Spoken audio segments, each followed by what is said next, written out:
Hi, welcome to Bright Hope Creations. I'm Kara, and today these mice are in the kitchen baking up some tasty treats, which they are decorating on the inside of the card. We'll be using A Creature with Stirring, Baked with Love, Sprinkled with Joy, So Smooth, Just the Milk Carton, Pop Up Be Merry, Oliver's ABCs, Brick Stencil, and the 6x6 paper pad of Let It Shine, the aqua, teal, and aqua stripes. Wood grain cardstock in white and metallic cardstock in silver. All right, well, I'm starting by lightly bending the different score marks on this Be Merry pop-up, and I'm just lightly bending them at first to get them all started because some bend forward and some bend back, and just kind of coaxing them along. And then once I have them all sort of bended, then I bend them all together. And I will also take my bone folder and just make sure those creases are very crisp. So just finding every fold and making sure that it's well pressed down. All right, once I have my Be Merry background ready, I'm taking the Oliver's ABCs, and these are the same size as the ones on these pop-ups. And so I'm adding the solid, or, well, they're speckled white, but they're more solid than the stripes. And so they will show up a little bit more on the inside of my card with the teal color. Now that I have them all in place, I'm going to just put some glue on the bottom of my pop-up and then place that on the inside of the card next to the fold.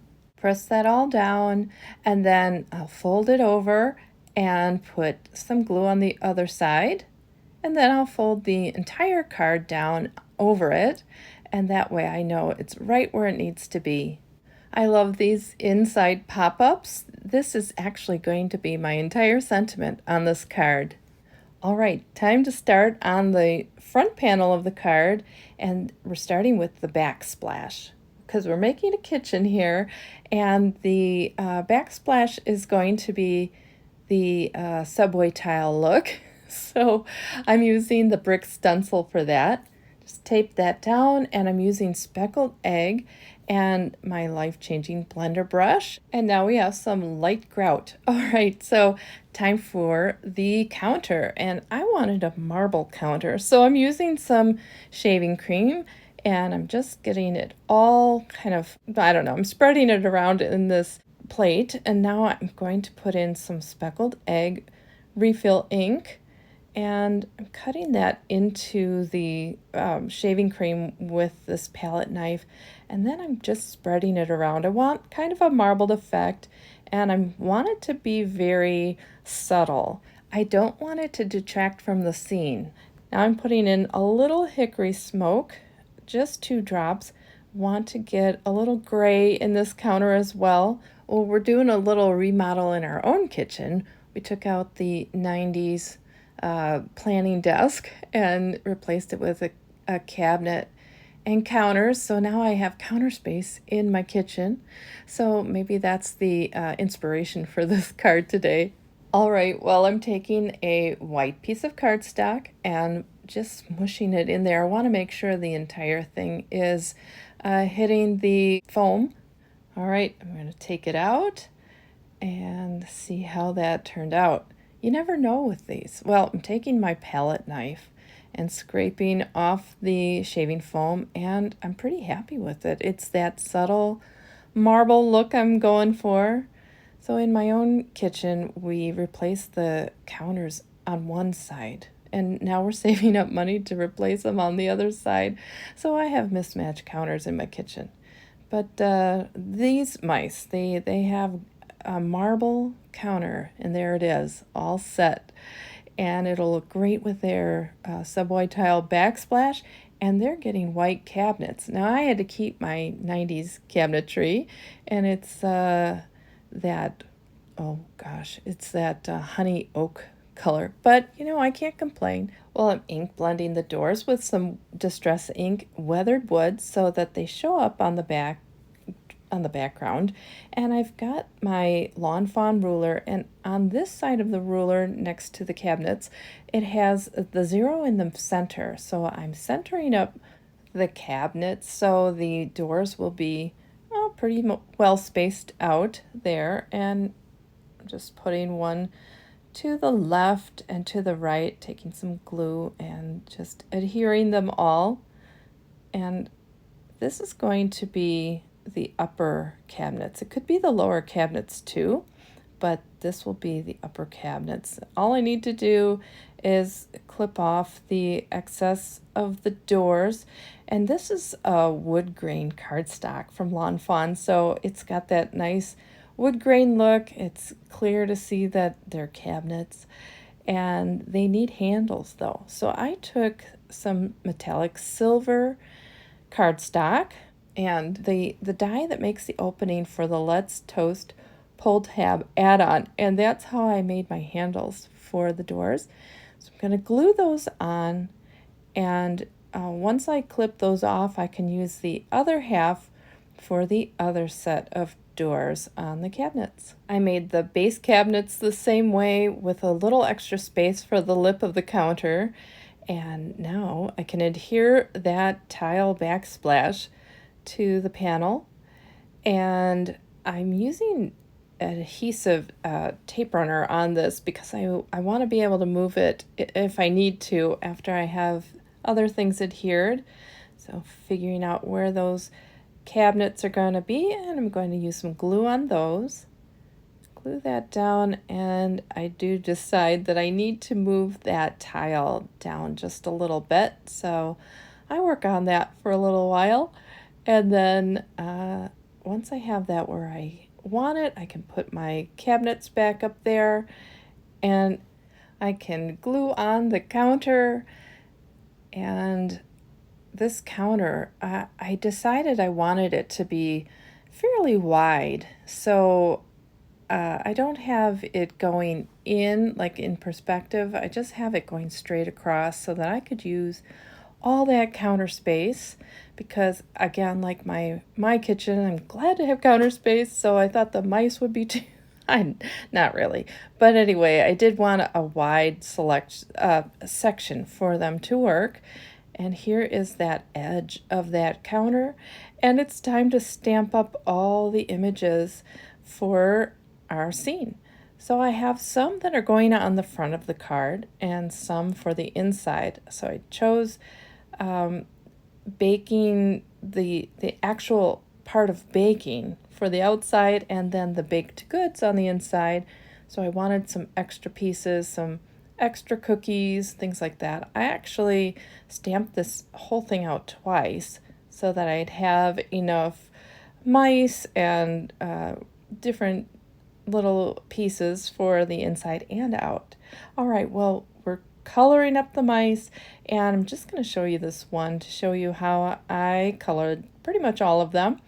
And I started by finding my shadows and then blending it out further and further into her body, and then decided I could go a little darker in those shadows. So this is a C3, and then I decided, no, I could go even darker. So this is a C4, and I'm happy with that. So then I'm just going to blend that in just slightly now with a C2 and on from there. And then onto the R21 for her cheeks and ears and nose. Once that's all done, I colored up her little apron in a Christmas red with R27 and R39, and then giving her sash just a little bit of a shadow there with the C2 and C00. I'm coloring the cookie dough lighter than the baked cookies, so an E30, shading it a little bit with the E31. And then the cookies themselves are E33, and blending that in with the E31, and then even darker on the bottoms with an E34. Well, onto this mixer, and I'm calling this the KitchenAid mixer. And the mice, well, wherever these mice are, they have a red one. So they're going to have the silver stainless steel bowl, mixing bowl, and coloring that in cool grays, and also the little parts of the mixer itself. When everybody got married, of my family, my cousins and my brother and me, my grandmother insisted we all had a KitchenAid mixer. So I love that lady. So I do have a KitchenAid mixer. It's white though. And I guess I'm glad, because I may have chosen a color that I would always have to decorate around that. So I don't. But they have a red one. And so I'm coloring that in the R20s for the most part, just giving it a little shading so that it looks rounded. And then I'll finish it off the darkest with an R39. And I'm just highlighting the coloring. I'm not showing everything colored because that would take a long time.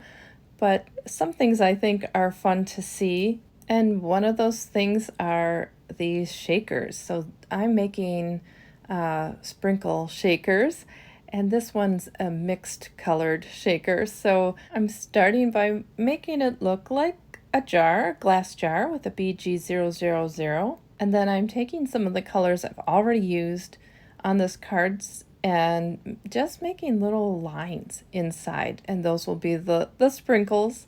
Now I have my marker, for the most part, straight up and down so that I can get a thin line.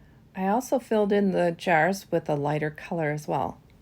Well, once everything was colored, I die cut it all out with the coordinating dies, and I'm separating them between the inside and the outside pieces, so the baking part and then the baked part. And we'll start in the kitchen with the baking. And I'm taking these pieces and just kind of positioning them where I think I want them to go. I have this baking sheet of raw cookie dough here with my little guy, and he's got his mitts on. But I want to cut away a little bit at those oven mitts so that he can be holding onto that tray of cookies, that baking sheet of cookies. And there he is, all set. And he has his friend, the chef, behind there, helping him, instructing him what to do. And then we have our lady mouse in front of them. And that's why I like this big counter, because I can have a lot going on and just layer one image in front of the other. The bowl from A Creature Was Stirring has a die that cuts out the inside, so you could slip a spoon or a whisk in there. This bowl that I'm going to use does not. I could have used that die, but I'm just going to cut it with my knife. And now her spoon fits in there, and she can be stirring. And being short, she is standing on top of the can of frosting. So just kind of arranging everything where I think I want it to go. And one of the things I'm looking at is a placement of color. So I have the mixer on one side. I wanted to get some red over on the other. I have it in the rolling pin, but I wanted a bigger piece of red in there, and that's why I have that bowl in the middle, and then a couple of eggs on the side, and slipping this milk behind here, just kind of giving some height to the scene as well. And then just a little details here and there. So a couple of the sprinkle jars, and I'm going to choose the jars that are the same and put those there. And then once I have all of this arranged the way I like, it's time to glue it all down. So starting with things that are in the background, trying to glue those, put a little too much glue, so I wipe that off with the tip. And then I use that glue that's on that tip then for the next thing that I glue. So here it will be the bowl and spoon. I want to get that spoon glued onto the bowl, and then I'm just going to start gluing everything down. So all the stamps, dies, and stencil that I used are from Lawn Fawn, and one thing I love about that is that they all work together very well, so you can create little scenes. So really this is pretty much 3 different sets together, but it's focused mostly on A Creature with Stirring, which is their new set for fall winter of 2020. Okay, gluing on the final egg, and everything's set here on the scene. So I'm going to clip the edges off using my scissors, and I like to do that from the back of the panel because then I have a nice straight edge to cut. And once those are all clipped off, I've got my scene ready to go. So that's the front of the card, and the inside of the card I want to arrange with the baked goods. So everything that they made is now going to be decorated.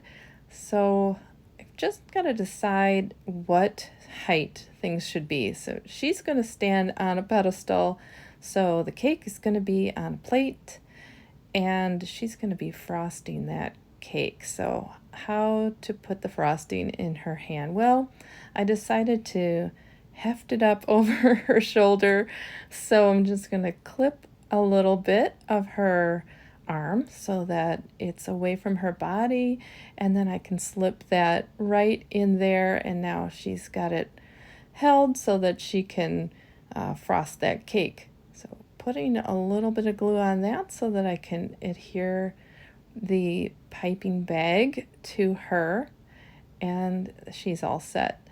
For the inside scene, I'm going to glue as I go. So just get her set there, glue the plate on, glue on the cake, and glue her on. And I'm going to speed this up a little bit so that you can watch this scene kind of all come together. I like that the Be Merry is on, the B is on top of the Mary, so that it gives you some different heights to work with. And I've got the gingerbread house, and this little mouse is going to be decorating with the candy canes on that gingerbread house. So get him on, and his little candy cane in his paw. And the nice thing with these heights is it just kind of adds to that look of the scene. I'm putting these little cookies onto the letters, just gluing them on the edges there, and making sure that I've got them kind of spaced out so that they are all around, and then put some gingerbread men on the pedestal plate and add that. And I can go a little bit behind that Y and the M because they're flat. Everything on here that I'm putting on is flat, either with the front of the letters or on the back of the card. So there they are. It's all set, and they're inside, and it closes up really well.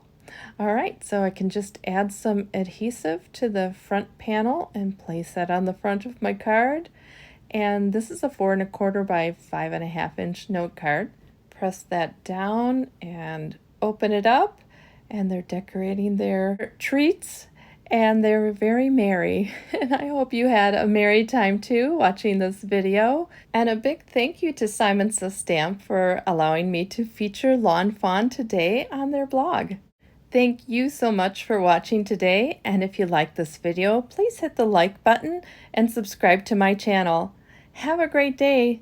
Bye.